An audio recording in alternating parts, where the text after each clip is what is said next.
Welcome back to അതേഴ്സ് vlogs. അപ്പം നമുക്കിന്ന് എൻ്റെ വേറൊരു ഡേ ഇൻ മൈ ലൈഫ് കാണിക്കാം. ഈ ഡേ ഇൻ മൈ ലൈഫിലും എനിക്ക് കുറച്ച് പരിപാടികളുണ്ട്. നമ്മളിന്ന് നാട്ടിലേക്ക് പോകുന്നുണ്ട്. അപ്പോൾ അതിനു മുന്നേ എനിക്ക് കുറച്ച് ഹെയർ ട്രാൻസ്ഫോർമേഷൻ ഒക്കെ ചെയ്യാനുണ്ട്. സോ അപ്പം നമുക്കിന്ന് അതൊക്കെ കാണാം വീഡിയോയിൽ. അതുപോലെ നാട്ടിൽ നിന്ന് എൻ്റെ അമ്മയും അച്ഛനും ഒക്കെ വന്നിട്ടുണ്ട്. അപ്പോൾ അവരെന്നെ ഒക്കെ കാണാം. അപ്പോൾ കണ്ടാലോ? അമ്മയും അച്ഛനൊക്കെ വീട്ടിലേക്ക് വരുമ്പോൾ എന്ന് പറഞ്ഞാൽ നമുക്കും കൂടിയും ഒരു അല്ലേ, ഒരു സ്കൂളിലേക്കും കോളേജിലേക്കും ഒക്കെ പോകുന്ന അന്ന് വേണ്ട, വെറുതെ നമ്മുടെ വീട്ടിലിരിക്കുമ്പോൾ നമ്മൾ അടുക്കളയിലേക്ക് കയറാറില്ലല്ലോ. ആ ഒരു ഫീലാണ് എനിക്ക് അമ്മയും അച്ഛനൊക്കെ വന്നു കഴിഞ്ഞാൽ. ഞാൻ കിച്ചണിലേക്കൊക്കെ വളരെ പതുക്കെ വരുള്ളൂ. പിന്നെ അമ്മ എന്നെ വിളിക്കും ചെയ്യുന്നില്ല, കാരണം എല്ലാ ദിവസവും നമ്മളാണല്ലോ എഴുന്നേറ്റ് ചെയ്യുന്നത്. അപ്പോൾ അമ്മ വിളിക്കാറില്ല, കിടന്നോട്ടെ വിചാരിക്കും. പിന്നെ ലിയോ കുട്ടനാണെങ്കിൽ എൻ്റെ അച്ഛനെ ഭയങ്കര ഇഷ്ടമാണ്. അച്ഛൻ വന്നു കഴിഞ്ഞാൽ അവൻ്റെ ആരൊക്കെയോ വന്നൊരു ഭയങ്കര ഫീലാണ്. അതിനേക്കാളൊക്കെ ഉത്സാഹത്തിൽ ഓടി അങ്ങ് നടക്കും കേട്ടോ. അപ്പം ഞാനും ആ ഒരു അമ്മയും അച്ഛൻ്റെയും വന്നപ്പോൾ അതൊരു ഫ്രീഡം മീൻസ് നമുക്കൊരു ഇതില്ലുണ്ടല്ലോ, ഒരു ലേസിനെസ്, ഒരു മടി, അത് ആഘോഷിച്ചു. പിന്നെ എന്താണെന്ന് വെച്ചാൽ നമ്മൾക്ക് കുറച്ച് പരിപാടികളൊക്കെ ഉണ്ട്. അപ്പം അതിൻ്റെ കുറേ ഡിസ്കഷനും കാര്യങ്ങളൊക്കെ ആയിരുന്നു. പിന്നെ ലുട്ടുവിൻ്റെ സ്കൂളിലേക്ക് പോകാൻ വേണ്ടി റെഡിയാക്കി വെച്ചു കൊടുത്തു. അപ്പോൾ സാധാരണ കുട്ടുവാണ് കഴിക്കുക എന്ന് പറഞ്ഞ് പുറകെ നടക്കുന്നത്. ആ ജോലി അച്ഛനാണ് ഏറ്റെടുത്തത്. അടുത്തിരുന്ന് ലുട്ടുവിനെ കഴിപ്പിക്കുകയായിരുന്നു. കൂടെ തന്നെ ലിയോ ഉണ്ട്. അച്ഛൻ്റെ പുറകെ നിന്ന് ലിയോ മാറില്ല കേട്ടോ. അങ്ങനെ ലുട്ടു സ്കൂളിലേക്ക് പോകാനായിട്ട് റെഡി ആയിരുന്നു. ഹെയർ സെറ്റ് ചെയ്യാൻ പോവാണ്. ചെറുതായിട്ടൊരു ട്രാൻസ്ഫോർമേഷൻ. അല്ലെങ്കിൽ ഈ ചകിരിപ്പിരി പോലെ കിടക്കണ മുടിയാണ്. കുറച്ച് നാളായി ഞാൻ ഹെയറിൽ എന്തെങ്കിലുമൊക്കെ ചെയ്തിട്ട്. അപ്പോൾ എന്തെങ്കിലുമൊക്കെ ചെറുതായിട്ട്, ഞാൻ ഹെയർ വല്ലാണ്ട് കട്ടിയൊന്നുമില്ല. അപ്പോൾ എന്തെങ്കിലും ഒക്കെ ചെയ്ത് നോക്കണം. ചെയ്തിട്ട് ഹെയർ ഒന്ന് സെറ്റ് ചെയ്യണം. ഒരു കുഞ്ഞ് ട്രാൻസ്ഫോർമേഷൻ കാണാം നമുക്കിന്ന്. എൻ്റെ ഇഷ്ട വിനോദങ്ങളിലൊന്നാണ് കേട്ടോ ഇത്, ഈ പൊടി പിടിച്ച ഗ്ലാസ്സിൽ ഇങ്ങനെ എഴുതുന്നത്. മുന്നേ അച്ഛന് ഓട്ടോറിക്ഷയാണ്, ഇപ്പോഴും ഉണ്ട്. അപ്പോൾ ആ സമയത്ത് ഇങ്ങനെ ഓട്ടോൻ്റെ മുകളിൽ ഇങ്ങനെ ഗ്ലാസ്സിൽ ഇങ്ങനെ ബാക്കിൽ ഉണ്ടാവുമല്ലോ, അതിലിങ്ങനെ പൊടി പിടിക്കുമ്പോഴും ഞാനിങ്ങനെ എഴുതുമായിരുന്നു. എവിടെ ഇതിങ്ങനെ പൊടി പിടിച്ച് കണ്ടാലും ഞാൻ എഴുതും. അതൊരു നിർബന്ധമാണ്. അങ്ങനെ ഞങ്ങൾ ആ കെട്ടും കിണക്കിയൊക്കെ എടുത്ത് വണ്ടി കാത്തു നിന്നു. ഈ ലിയോയും നിൽക്കും. ഞങ്ങൾ ആര് പോകുമ്പോഴും ലിയോ കൂടെ പോകും. എന്നിട്ട് പഠിക്കൽ ഇങ്ങനെ നിൽക്കും. വല്ലൂട്ടിനെ വണ്ടി കയറ്റി വിട്ടിട്ടേ അവൻ വരൂ കേട്ടോ. അങ്ങനെയാണ് അവൻ്റെ ഒരു സ്വഭാവം. ട്വിസ്റ്റ് എന്താന്ന് വെച്ചാൽ ഇന്ന് സ്കൂളുണ്ടായിരുന്നില്ല. ഞങ്ങൾക്ക് ഇത് ടക്ക് പറ്റും. അപ്പോൾ ഞാൻ ലുട്ട് തിരിച്ചു പോന്നു. ഞാനും വേഗം റെഡിയായി നമ്മുടെ ഹെയർ ട്രാൻസ്ഫോം ചെയ്യാൻ വേണ്ടി പോയിട്ടോ. നമ്മൾ പോണ റൂട്ടിലൊക്കെ ആകെ നല്ല ഭംഗിയായിരുന്നു. അവിടെ എത്തിയപ്പോൾ ഇവിടെയാണ് ഇപ്പോൾ ഒറ്റ ഷോപ്പും തുറന്നില്ല. സമയം അധികമായിട്ടില്ല, കറക്റ്റ് 9 മണിക്കാണ്. അപ്പോൾ ഒരു സൂപ്പർ മാർക്കറ്റിൽ ഞാൻ കയറി നിന്നു. ഈ അടച്ചിട്ട ഷോപ്പ് കുത്തിപ്പൊളിച്ചിട്ട് വേണം എനിക്ക് ഇനി ഹെയർ ട്രാൻസ്ഫോർമേഷൻ ചെയ്യാൻ. ആ ചേച്ചിനെ വിളിച്ച് ആ ചേച്ചി അവസാനം എത്തി. അപ്പോൾ ഞാൻ വേഗം കയറി കട്ടിൽ ചെയ്തു. ചേച്ചി പണി തുടങ്ങിക്കോ എന്ന് പറഞ്ഞു. ചേച്ചി എനിക്ക് ഞാൻ സ്പാ ആണ് ആദ്യം, ഞാൻ ബ്ലോ ഡ്രൈ ചെയ്യാൻ വിചാരിച്ചു. പിന്നെ ചേച്ചി പറഞ്ഞു വേണ്ട, സ്പാ ചെയ്യാമെന്ന് പറഞ്ഞു. ഓക്കെ, ചേച്ചിയുടെ ഇഷ്ടം.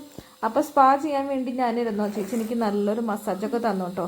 നല്ല സുഖമായിട്ട് ഞാൻ ഇരുന്ന് കൊടുത്തു. ഒരാളിങ്ങനെ നമുക്കിങ്ങനെ ചെയ്തു തരാമെന്ന് പറഞ്ഞാൽ എന്തൊരു സുഖമുള്ള കാര്യമാണല്ലേ.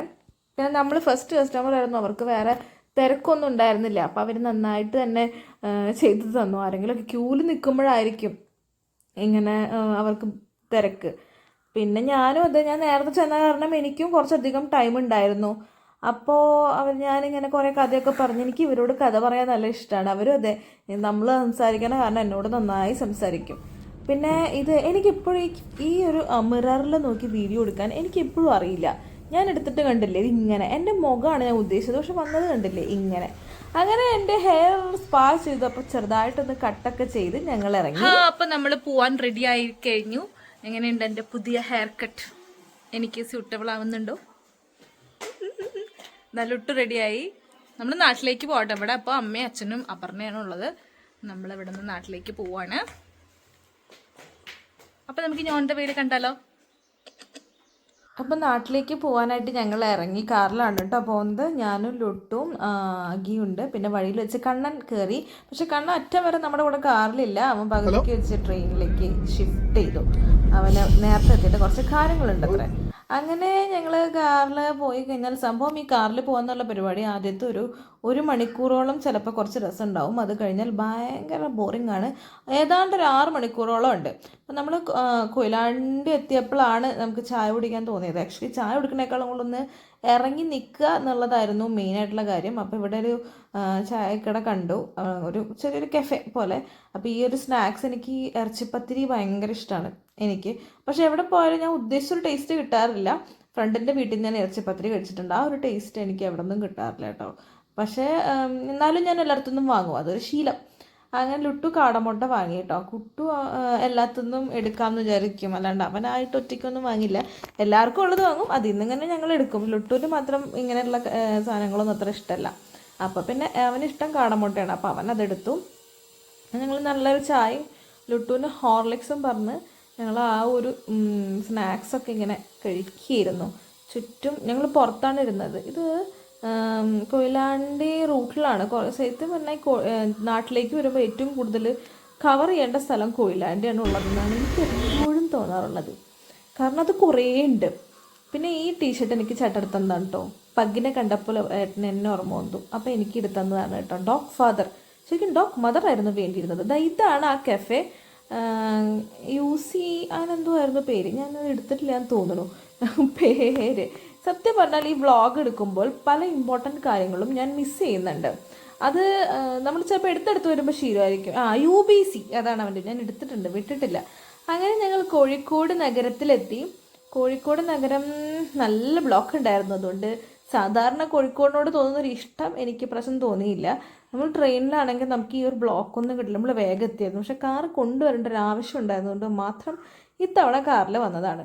അങ്ങനെ ഞങ്ങൾ ഓൺ ദ വേയിൽ അസ്തമയ സൂര്യനെ കണ്ടു. കുറച്ചു നേരം കൂടി അധികം നിൽക്കാൻ പറഞ്ഞിട്ട് ദൂരെ നിന്നില്ല. നമ്മൾ എത്തുമ്പോഴേക്കും 10-11 മണി ആവുമെന്ന് വിചാരിക്കുന്നു. രാത്രിയായി തുടങ്ങി. അപ്പം നമ്മൾ എന്തിനാ നാട്ടിൽ വന്നേന്നും ബാക്കി നാട്ടിലെ വിശേഷങ്ങളും എല്ലാം കൂടി അടുത്ത വീഡിയോയിൽ പറയാം കേട്ടോ.